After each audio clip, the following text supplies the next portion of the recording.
My name is Yashwant Kumar. నేను MCA qualify అయ్యా.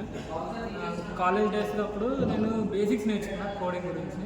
ఆ తర్వాత జేస్పైడర్స్లో జాయిన్ అయిన తర్వాత ఇన్డెప్త్ కాన్సెప్ట్స్ వరకు నేర్చుకుని advance concepts like advance Java కానీ స్ప్రింగ్ బూట్ కానీ అవన్నీ కాన్సెప్ట్స్ నేర్చుకుని వాటి మీద ప్రాక్టీస్ చేస్తూ డైలీ 2 to 3 hours ప్రాక్టీస్ చేస్తూ పేషెన్స్తో వెయిట్ చేస్తూ ఉండేసరికి ఇంకా ఒక ఇంటర్వ్యూస్ కూడా అటెండ్ అవుతాం. మనం ఇంటర్వ్యూస్ అటెండ్ అయిన తర్వాత వాళ్ళు రిజెక్ట్ చేస్తూ ఉంటారు.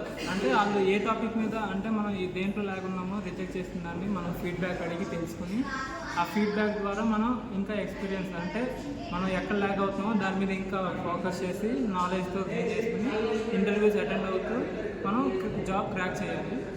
సో జేస్పైడర్స్ అనేది మనకి ఇన్డెప్త్ కాన్సెప్ట్ చెప్పింది. బయట ఇన్స్టిట్యూట్తో పోల్చుకుంటే జేస్పైడర్స్లో ప్రతి బ్యాచ్కి అంటే టెక్నికల్ ఐటీ కానీ నాన్ ఐటీ కానీ ఏ బ్యాచెస్కైనా వీళ్ళు ప్లేస్మెంట్స్ అనేవి తీసుకొస్తారు, రిక్వైర్మెంట్స్ అనేవి తీసుకొచ్చి యాడ్ చేస్తున్నారు. సో మీరు పేషెన్స్గా ఉండి ప్రాక్టీస్ చేస్తూ డైలీ ఇంటర్వ్యూస్కి అటెండ్ అవుతే మీకు కంపల్సరీ జాబ్ వస్తుంది.